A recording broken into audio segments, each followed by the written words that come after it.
I'm your host, Jessie, and welcome to a new episode of Marketing Talks. Hi, Mireille. Hello. Thanks for joining us today.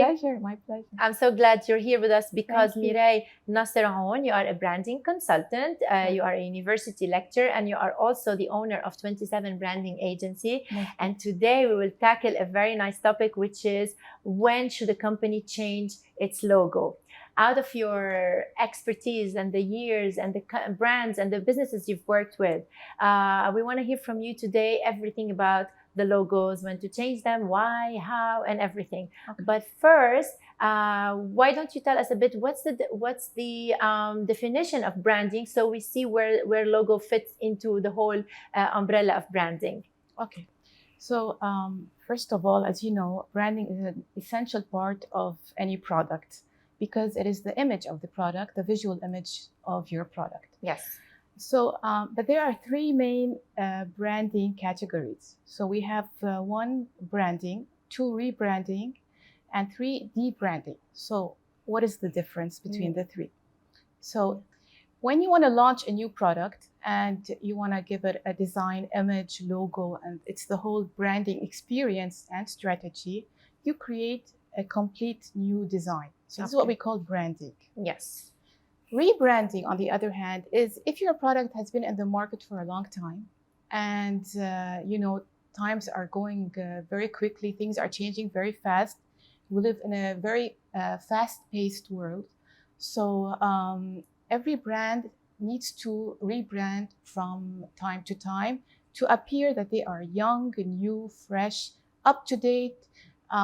Like this, the consumer, he feels that, okay, so this product is always up-to-date, reliable, not like working with old machines and old stuff, and doesn't have a marketing strategy which is new and fresh and so. So this gives the consumer more trust in the product. Concerning debranding, now this works for products which have been in the market for a really long time. So what is debranding? Debranding is basically now the latest trend where brands remove the name and just keep the logo symbol. Okay. For example, McDonald's is a very famous example. After all these years, everybody knows that the letter M is McDonald's, and you don't need to write McDonald's anymore. True. Correct? Yes. So many products are working like this now because they are applying their logos on everything digital. Yes. So they can work better with the logo, and it can have a stronger impact, and you can do animations and you can do a lot of stuff with the logo, and it appears very fresh and dynamic. Nice. So branding, rebranding, and debranding. So when we say rebranding, are we saying changing few elements or the whole look or the colors? Or when you rebrand, you have to you cannot shock the consumer. So it's like a small change. Okay, so there are two types of rebranding. You have something called facelifting. Mm-hmm. Okay, facelifting is where you change a little bit of in the design. Okay, but the consumer feels it's like, okay, it's a bit fresh, but it's not really new. Okay, so they will still recognize it. They will recognize it. Okay. The thing is with consumers, we look before we read. So we function visually. Yes. So even now, some brands are really they are rebranding their designs, but they keep the main elements. People think, it's okay, it's a bit different. But if you really look at it, there have been some major changes in the design. Okay, but so subtly that you have to keep the main elements always, and you have to the main message and the main origin of the product should always stay there, whether you are facelifting or rebranding. Okay, perfect. So why do logos revamp or let's say rebrand? You mentioned earlier to have a new fresh look.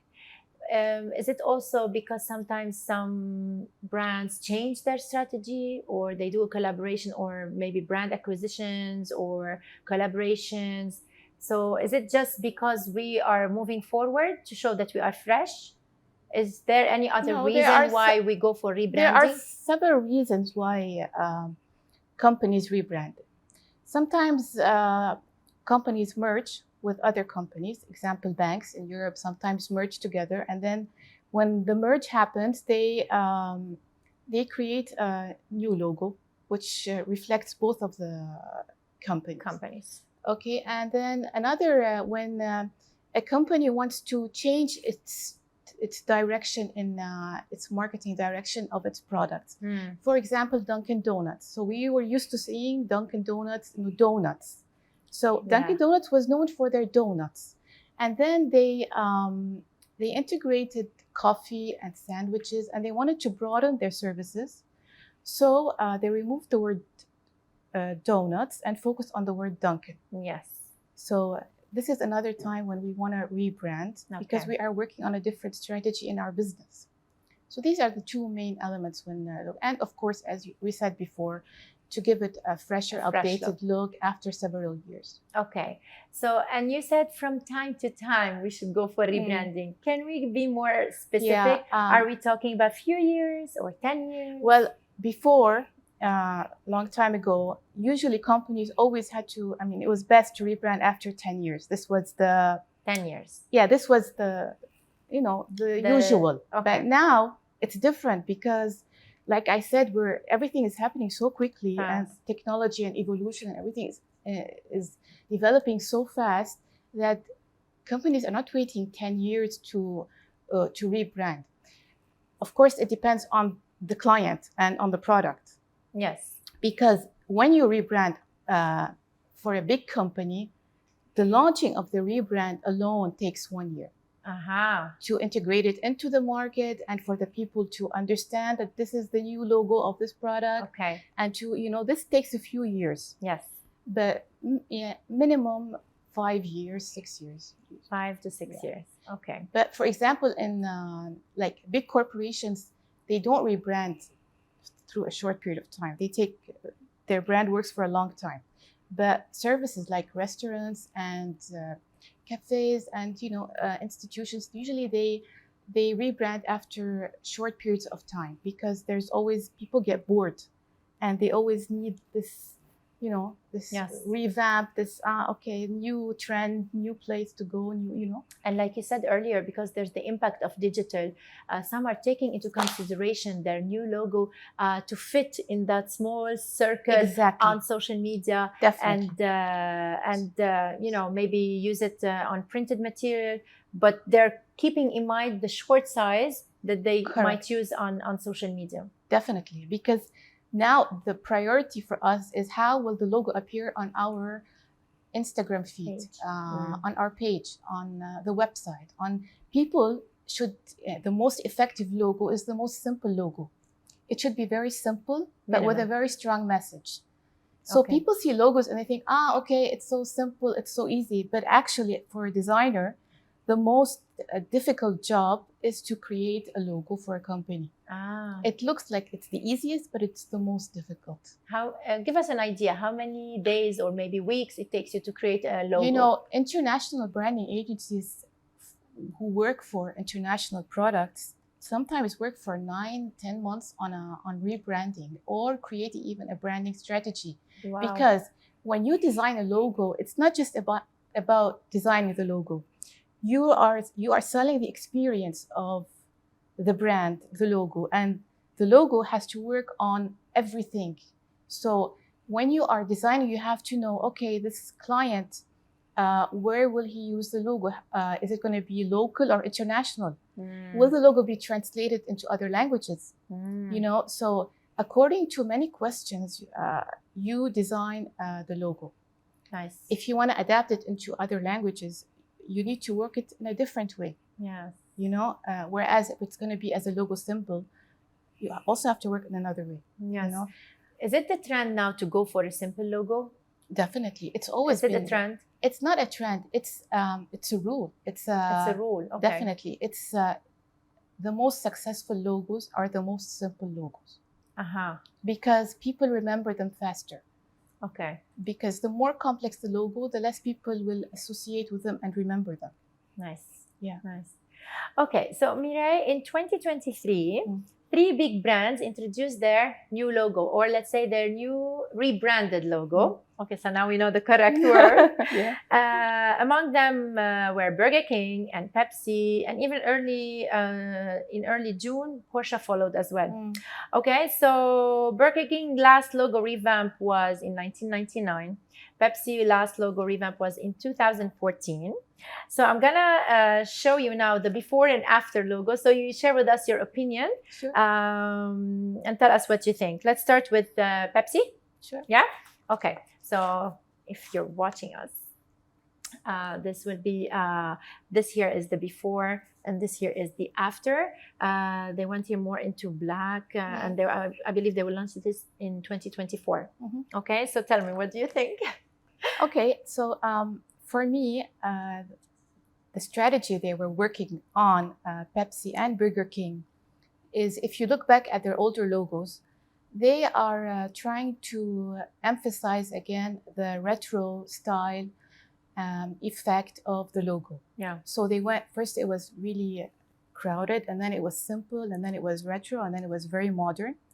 Okay. And now they're going back to show the authenticity and the value of the product, because it's been in the market for so long, and it's a very good and well-known product which has a history. So they went and worked on this strategy. Personally, if you ask me, yes, I want to hear your point of view. For me, concerning Pepsi, for example, I wouldn't have worked in this direction. So if you want to know why, sure. Yeah. So definitely, I want to know why. Okay, so as we said in the beginning, there's something called debranding, correct? So debranding is when a company is mature enough to remove the name.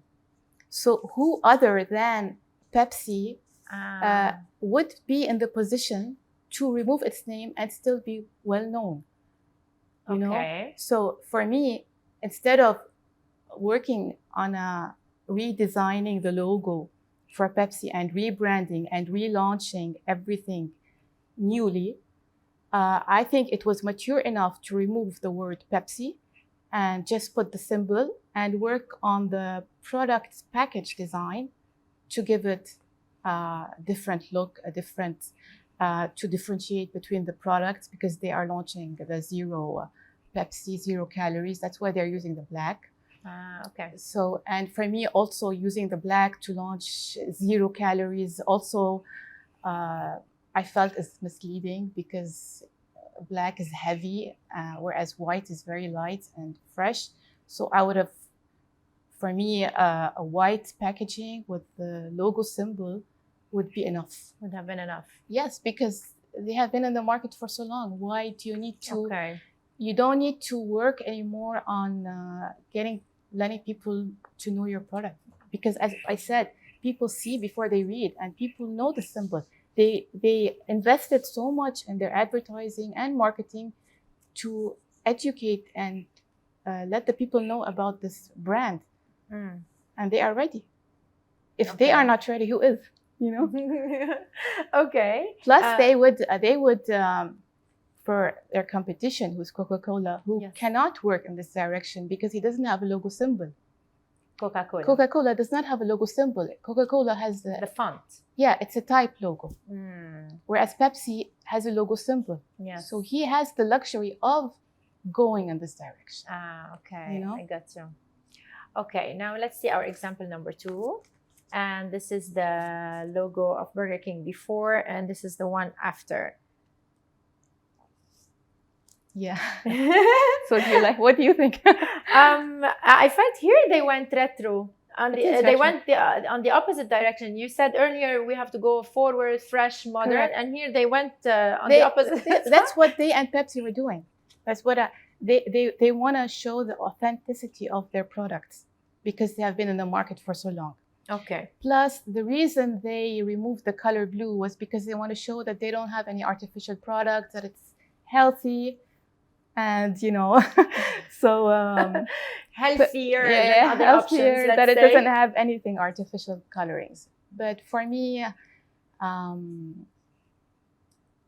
Do you like it? You I, don't no, like it? I don't like it. No, you don't like No, it. especially because, okay, I understand the thinking behind it, but in our era of everything digital and high tech and futuristic, it doesn't appeal. I think they could have removed the bun completely. They don't need to put the bun. Okay. So you recommend updating this, but not into this, right? Definitely. Okay. Okay. All right. And let's move to our last example, which was, I saw this a few days ago, by the way. Here the change is so minimal. Is so minimal, but this is the Porsche old logo, and this is the Porsche new logo, or it's the other way around. It's the other way. Yeah. This is the new one. No. They added. Oh wait. I'm sorry. This is the new one. Yes. So they added the word here in the middle above the horse, they removed the dots. Stuttgart. Yeah. So tell me.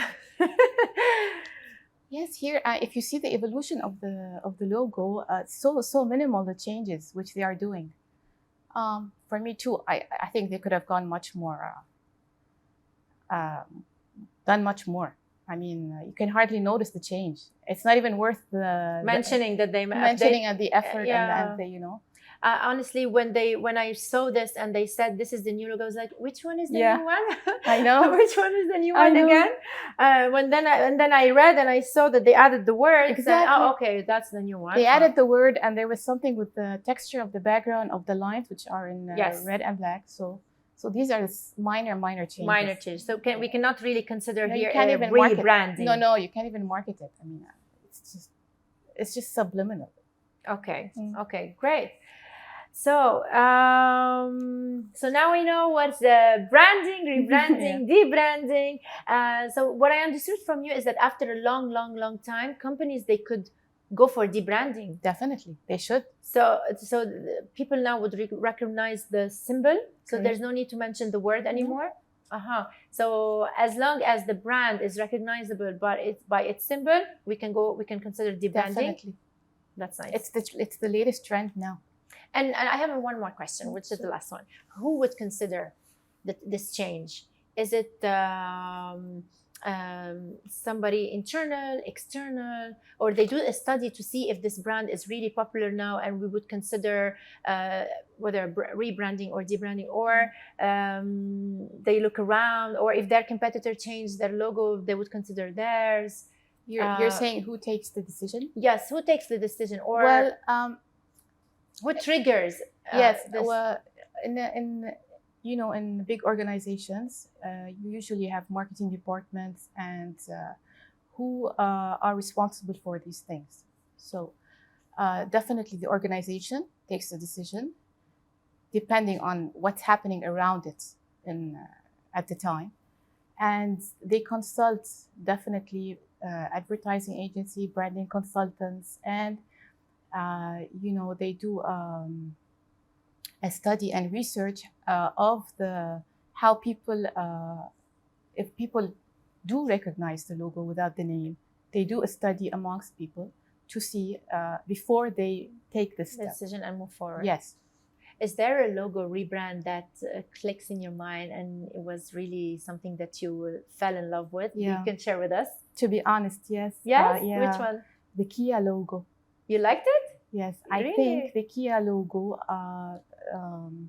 did a great job because it totally uplifted the image. The way they worked with the typography in the logo is so fresh, dynamic, and modern, and very futuristic. And it really gave the company a complete new identity. Really, Nice. Very upgraded. Nice. Listen, we heard there are some applications nowadays with the help of AI that they can create logos. Yeah. Do you recommend them? They don't work. You cannot create a branding strategy, branding design, long-term design for a company using such tools. No It's way. impossible because the way it works, if you want to work this way, is too general. Whereas when you want to design a logo for a company, you really have to understand the core of the company, what is the mindset and image they want to transmit. And accordingly, you create your design. So it cannot be electronically designed. Impossible. So what we see on AI is they give different fonts and different colors and for you to choose. While as when you create a logo, every color has a meaning. Every element of the logo has a meaning. So it should be carefully calculated, decided upon, right? Definitely. And as an agency, when you design a logo for a corporation, it has to be unique. So you cannot outsource or get the help of something where another company could do the same and sell it. You know, you're selling something unique. And so, how can we protect this? Is it true that they can register the logos? Definitely. Yes. Of course. Nice, nice. And is there a rebranding that you didn't like? I didn't. Do you recall like, anything or anything specific? Or is it like when you saw it, you said, oh, what's that? There must have definitely been. But now on the top of my head, nothing. I'm not remembering. Okay. But I like the fact that you like the Kia, because when I saw it, I couldn't decide, honestly.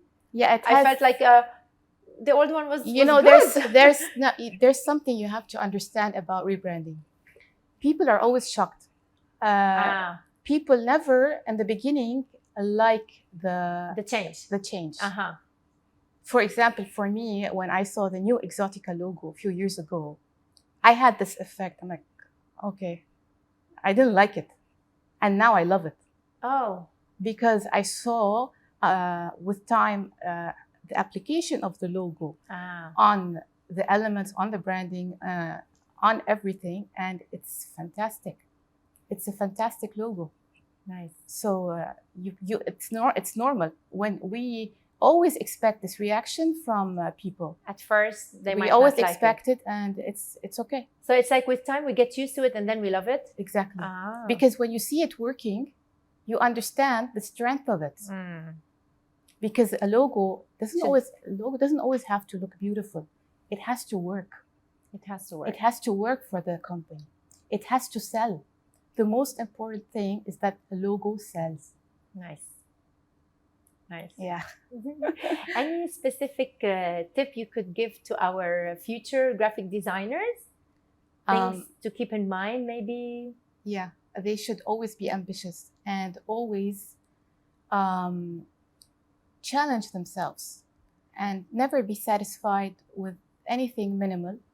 And when they present their work to the clients or to the jury or to whoever, they have to be self-confident and so passionate and secure about the design they created that it will work for the long run, that they will be able to sell it.